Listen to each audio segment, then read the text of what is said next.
Hello my dear friends, you're on the Military Summary channel, and today we will discuss the situation in Ukraine on the 18th of May of 2024. Today we have a lot of very interesting updates, so let's start. And first we're going to talk about Kharkiv direction. According to information we have, by the evening of the May 17th, the Ukraine armed forces continue to accumulate large forces in Liptsi and the forest area next to them. So if we summarize that post, according to information we received, currently the Ukrainians concentrated significant number of forces exactly on this direction. And this is the main reason why we stopped receiving any updates about further Russian progress. If you remember, the Russians managed to enter the eastern part of Liptsi a few days ago, but after that we stopped receiving any updates about further Russian progress. And probably this situation is connected with significant concentration of forces, and basically there is a very heavy clashes between both sides, and nobody, neither the Russians nor the Ukrainians, have the initiative in the battle. But today we got some updates, some videos, so let's discuss them. On this video we can see how the Ukrainian soldiers left their weapon and abandoned their positions. The video was geolocated, so the Ukrainian forces, probably under very heavy Russian fire, or maybe when they saw the Russians moving towards them, abandoned their positions and moved inside the Liptsi itself.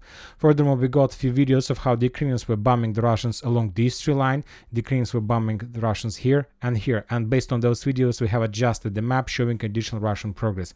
Once again, currently nobody, neither the Russians nor Ukrainian, have initiative on Liptsi direction. The Ukrainians managed to concentrate forces, and there are very heavy clashes right now. But regarding the situation, let's say that currently it's 50-50 situation, we got continue receiving updates how the Russians hunting and destroying the Ukrainian multiple launch rocket systems. So all types of artilleries the Ukrainians have. Lots of systems were destroyed. According to information we have, since the beginning of the special military operation, the Russians shown us up to 1,700 cases of Lancet strikes. And Kharkiv direction, current situation when the Russians start using this type of weapon massively. So the biggest number of Lancet strikes took place exactly on the Kharkiv area. Also, we got some statements from Siversk, commander-in-chief. He stated that he said that the Russian army has expanded the active combat zone by almost 70 kilometers, forcing the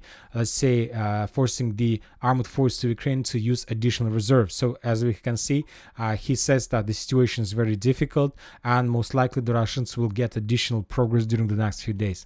Now, let's move to Vovchansk direction. First, we're going to talk with the western part, with the village by the name of Staritsa and Bugrovatka. Today, the Minister of Defense of Russian Federation and the official channel of the forces of the Group of North stated that they managed to establish complete control over the village by the name of Staritsa, and later we start receiving the videos of 42nd Mechanized Brigade of how they were bombing and attacking the Russian forces inside of the village, which confirms that the Russians do have complete control over this territory.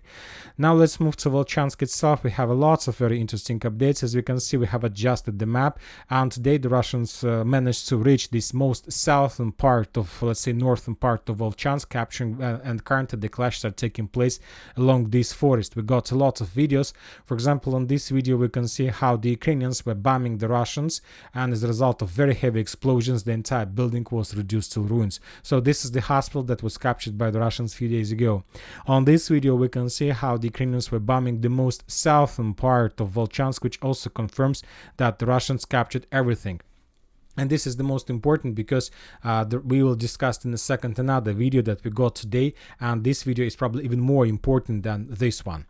Now let's discuss the next video. I would like to talk with you about this icon. Let's take a look at this icon. On this video, for example, we can see the Ukrainian soldier who was moving along Privokzalnaya street, so in this area. And as you can see, from one side you can say that there is nothing special, nothing new, just a regular video of heavy clashes somewhere inside of Vovchansk. But there is one important thing that I would like to point your attention. First of all, this video was made on the Ukrainian side, on the southern part of Vovchansk. The second thing, as you can see on the soldier, he was very careful. He was very careful, as if he was expecting the Russian counterattack from any side in any moment. So if we return back on map, the Ukrainian soldier was moving somewhere from here. He was moving here. Then he reached this square. He bypassed the square and entered this building. And once again, we can make a conclusion that he was very careful. For example, on this episode took place here. So he was coming out from this angle, and he expected that maybe the Russians would attack him somewhere from these buildings. So this is not like 100% evidence that there are Russians, but most likely the Russians have crossed the Volcha River, and currently this territory is already in the gray zone. At least most of the geolocations, most of that video shown us exactly this result. And there is nothing special, nothing like, say, it's a completely logical development of the situation, because if you remember, a few days ago, the Russians captured the hospital. Furthermore, now we see geolocations from the most southern part of the northern Vovchansk, and the Russians also established complete control over the bridge. Also, the Russians control these forests, and I don't think that there is a very big problem, or let's say lots of problems for the Russians to cross the Volcha River in this area and to send the first sabotage and reconnaissance group. And once again, most likely during the next 24 hours, we're gonna start receiving first updates from the southern part of Vovchansk of how the Russians were capturing additional buildings and so on. Furthermore, we got another very interesting video of fire anomalies. If you take, this is the, let's say, the latest update about fire anomalies, and if you take a look at this video, there are a few areas of fire anomalies. The first fire anomaly area take place here in the vicinity of the village Sinelkova. So most likely this is, as you can see, let's say the road Prilipka, Sinelnikova, and the Russians were bombing this territory, probably trying to slow down the Ukrainians and to slow down the sending of their reinforcement from this side to this area. So most likely the Russians are planning to cross the river Siversk, Donetsk on this direction as well. The second area of fire anomaly exactly in the area of the hospital of the most southern part, and this video and this fire anomalies confirms that there are very heavy clashes, and most likely the Russians reach the southern edge of this northern part.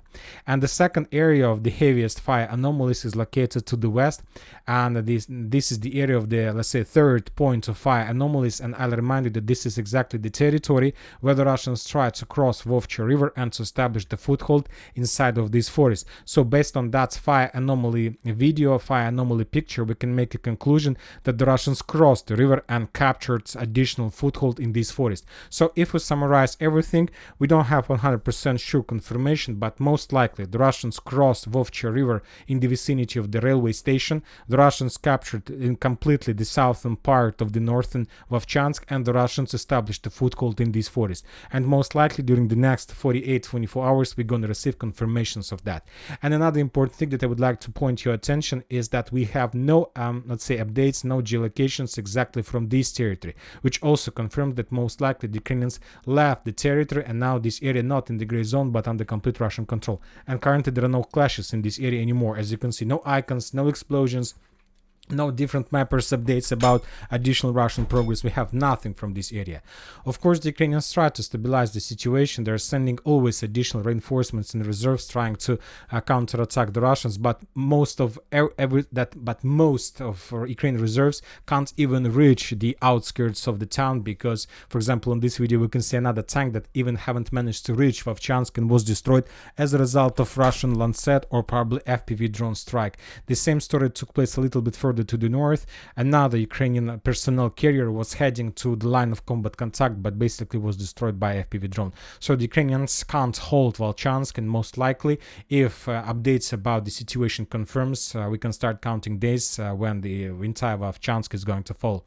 When talking about the eastern part, we got updates from different mappers that the Russians captured Tikh, Zybna, that all these territories is already under Russian control, and this is also a logical development of the current situation. Now let's move further. Let's talk about the Kupyansk area. We have lots of updates, and according to different mappers, the Russians captured the first streets in the village by the name of Berestova.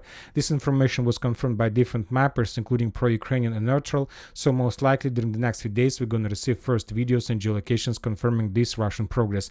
And of this video, this report we got this morning. So most likely during the day, the Russians managed to improve their positions and to enter, let's say, the southern Berestova, and maybe even to capture the entire village.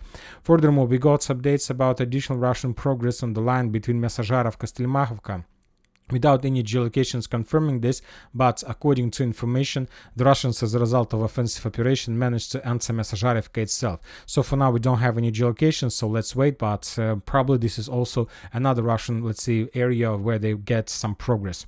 Now let's move to Siversk direction, where we got significant details and updates. The Russians, after very long clashes, after probably the most heaviest and difficult clashes ever since the beginning of the special military operation, managed to break through the Ukraine defense belt in, let's say, Bilogorovka, and to capture first streets and the buildings. So the Russians captured the October Street, Zhovtnevo Street, and most likely the Russians are about to finish the clearing of Pershatravnevo Street. So this is significant progress, and this is the end of Bilogorovka. We understand this, and most likely, if this information is confirmed and if the Russians are able to dig in deeper, most likely we can start counting days when the forces of 81st Air Mobile Brigade will abandon their positions completely.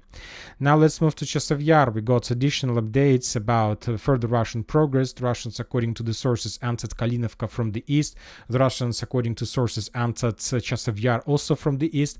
But this first, we got reports that the Russians managed to break through the fence belt, that the Russians managed to capture the eastern Chasiv Yar. Later, we got reports from different sources on the ground that it's better to stop, let's say, spreading, let's say, wishful thinkings. It's better to wait additional day or maybe a few hours. Later, we start receiving updates that probably that attack wasn't so successful as was described during the previous first, let's say, hours. So most likely the first wave of Russian attack to the eastern Chasiv Yar was repelled by the Ukrainians, and the Russians, having losses, were forced to fall back. From this area we got just videos of, let's say, strikes, and another video, one video of how the Ukrainian T-72 tank was attacking the Russian forces from the from this street, and most likely this is the position of Ukrainian tank, and the Ukrainian tank along Zelena Street was attacking probably the offensive Russian forces that were moving along the same street. So as you can see, no changes on the ground based on the geolocations. Klishchiivka, most likely the battle is about to be finished. We got additional updates of how the Russians managed to capture additional, let's say, buildings. We have some FPV drone strikes, and as you can see, according to geography, the Ukrainians currently are forced to stick as close as possible to the western fortification area.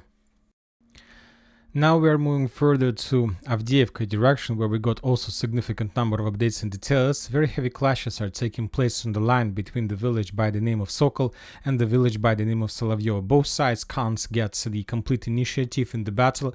The Ukrainians attack the Russians with the FPV drones. The Russians are attacking the Ukrainians with the same type of weapon, but as you can see, without any changes on the ground. Now we're moving further to the south in direction of the village between Nitailova, Umanskaya and Yasnobrodovka. The Russians, as a result of offensive operation, managed to break through the Ukrainian defense belt and to get as close as possible to the village by the name of Yasnobrodovka. Today the Ukrainian sources published the videos of FPV drone strikes on Russian forces in the area, so which confirms the Russian control. And this video we got yesterday in the evening, so most likely during the previous day the Russians managed to improve, and most likely tomorrow the Ministry of Defense of Russian Federation will provide us additional information about complete control and the clearing of the village by the name of Yasnobrodovka. Now let's move to Krasnogorovka area, a little bit to the south. According to information we have, the Russians managed to clear the, let's say, eastern Krasnogorovka, and that currently the main clashes are taking place in the north and the northwestern part, but as you can see, without any changes in the ground. After the Russians managed to improve their positions in Georgievka, but as you can see, we still haven't received even a single geolocated confirmation of additional Russian progress. We see a small operational pause. Currently the Russians are trying to dig in deeper to clear the territory to prepare the foothold before further offensive operation. The Russians conducted several, let's say, artillery strikes and aviation strikes on the Ukrainian positions further to the west, and the Russians start the clearing area before further offensive operation on this direction. Very interesting details are coming from Paraskovivka and Kostyantynivka. The Russians, as a result of offensive operation, managed to establish complete control over this stronghold. This information was confirmed by different sources and different mappers. If you remember, yesterday we were talking that the Russians launched an offensive in direction of Paraskovivka, and according to 79th Air Mobile Air Assault Brigade, according to their statements, the Russians entered that village, and also there was a statement that the Russians launched an offensive in direction of the southeastern Kostyantynivka. And now we got more details, and that wasn't just attack to, let's say, southeastern part of Kostyantynivka. Basically, the Russians were trying to, let's say, break through the Ukraine defense belt and to capture this stronghold. And as you can see, according to different mappers, according to deep state pro-Ukrainian mappers, the Russians managed to do this. So this stronghold is now under Russian, and this report we got yesterday. So most likely during the previous 24 hours, the Russians were trying to improve their positions further to the west and to capture the next, let's say, stronghold. And if the Russians, let's say, did that, so we can make a conclusion that currently this territory is already under the Russians, and this is the perfect foothold for further offensive operation in many directions. Now the Russians are able to move further to the north along this tree line. And of course, the Russians are able to move further to the north along the same tree line that goes a little bit on the eastern part. So both these two lines is the gates for the Russians to enter Kostyantynivka from the southeast. Furthermore, we got the videos of how the Russians were clearing the Ukrainian forces, let's say, further to the, let's say, west, let's say, along this river. Lots of FPV drone strikes on the Ukrainian forces, and on this video we can see them. We will not watch the video due to some casualties and lots of violence. So this is the situation on this direction, and now the Russians most likely will move to the north in Kostyantynivka, as well as the Russians have, let's say, possibilities to move further to the west, because if we calculate the distance between possible Russian positions and the let's say 0524 road, the distance is less than 2.5 kilometers. So the Russians already have established fire control, and the closer the Russians are going to get there, the more chances to encircle Kostyantynivka itself. Of course, there are still lots of, let's say, work to do for the Russians on the northern part, but with Paraskovyevka, with this stronghold, with control over the road, Kostyantynivka will be semi-encircled, and the Ukrainians most likely will be forced to fall back further to the west in direction of Katerinovka. And of course, after that, the Russians will get the window of opportunity to move further to Ugledar and to finish the battle Ugledar once and for all, because probably the most difficult and the longest battle since not just the beginning of the special military operation, but probably since the beginning of 2014 or something like this. Now we are moving further to South Donetsk direction. We have some updates from Urozhaine and Staromayorsk. As you can see, we have no changes on the ground. The only important video we have on this direction is the, let's say, the Ukrainians were abandoning their positions in the vicinity of the farms. On this video, we can see the personnel carrier arrived in the area, and then the Ukrainians start massively running away from their positions. This video probably confirms two things: either the Ukrainians abandoned the territory, or this is the process of rotation. For now, we can't tell for sure, but the next few days will tell us the exact situation on this direction. Now we're moving to Robotyne area. We have additional updates. As you can see, after the Russians captured Robotyne completely, now they try to improve their positions around Robotyne. We have very heavy explosions to the west of Robotyne. The Russians were bombing the territory with stealth flamethrower systems. The Russians were hunting the Ukrainians with FPV drones to the north. So after the fall of Robotyne, the Russians have the next goal is to improve the positions around, and approximately the Russians are planning to establish complete control over the territory around Robotyne and to create a buffer zone, something like this, to restore the control over the trenches the Russians lost during the Ukrainian counteroffensive, and to force the Ukrainians to fall back completely towards Orekhov and Novodanilovka. Now let's move to Kherson direction. We have additional updates from the territory, and the most important is the Russian strike on Ukrainian, let's say, a warehouse of the Navy drones. On this video, we can see the work of Russian reconnaissance services. They discovered a very big warehouse, and as a result of Iskander strike, that warehouse was completely destroyed. The Russians are saying that significant number of Navy drones were destroyed that Ukrainians were planning to use to attack Crimea. Another important update is also coming from Odessa, more precisely from the ban from the road between Odessa and Kiev. On this video, we can see the strike. We can see the strike of the Ukrainian drivers who basically blocked the road, and they're saying that they're against the mobilization law, against Zelensky, and against the current situation. They're, let's say, demanding the changes in the political situation. They're demanding to cancel this terrible and bloody mobilization law, and this is just the first step and probably very big strike that sooner or later will take place in Ukraine. But when talking about Ukraine, Zelensky doesn't care about the situation. He said that Ukraine are against any truce that benefits the enemy. So he's talking about the Macron's proposal for Olympic Games truce. So he's not interested in this situation. He understands that the Russians may, during the 2-3 weeks, can regroup, can get additional forces and to continue offensive.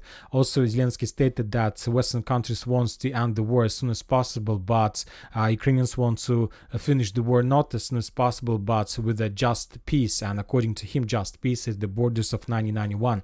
And everybody understands that this is something that can't happen ever, at least when talking about the current situation.